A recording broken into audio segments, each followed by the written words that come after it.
Hi friends, നമ്മുടെ വീട്ടിൽ തന്നെ ഉണ്ടായ സക്ക് ഉപയോഗിച്ചിട്ട് നമ്മളൊരു ഷെയ്ക്ക് ഉണ്ടാക്കുകയാണ്. അപ്പോൾ അതിന് കുറച്ച് 2 ക്യാരറ്റ്, ചെറിയ 2 ക്യാരറ്റ്, കുറച്ച് സക്കു, പിന്നെ പീനട്ട്, ഈന്തപ്പഴം, തൊലികളഞ്ഞ ഞാലിപ്പൂവൻ പഴം, ലേശം അവൽ, കട്ടിയായ പാല്, പിന്നെ ലേശം ബൂസ്റ്റും കൂടി മുകളിലിട്ട് കൊടുക്കുന്നുണ്ട്. അപ്പോൾ ഇത്രയും ഇടുമ്പോൾ തന്നെ പഞ്ചസാര ഇടേണ്ട ആവശ്യമില്ല. നമ്മുടെ കുട്ടികൾക്കൊക്കെ കൊടുക്കാൻ പറ്റിയ നല്ല റിച്ചായിട്ടുള്ള സ്മൂത്തിയാണ്. അപ്പോൾ ഈ ചിക്കു ഷേക്ക് നിങ്ങൾ ഉണ്ടാക്കി നോക്കണം.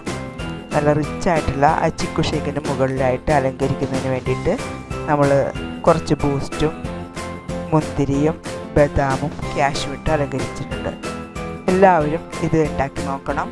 അതുപോലെ തന്നെ ഫീഡ്ബാക്ക് അറിയിക്കുകയും വേണം. Okay, thank you. അടുത്തൊരു വീഡിയോ ആയിട്ട് കാണാം കേട്ടോ. ഓക്കെ.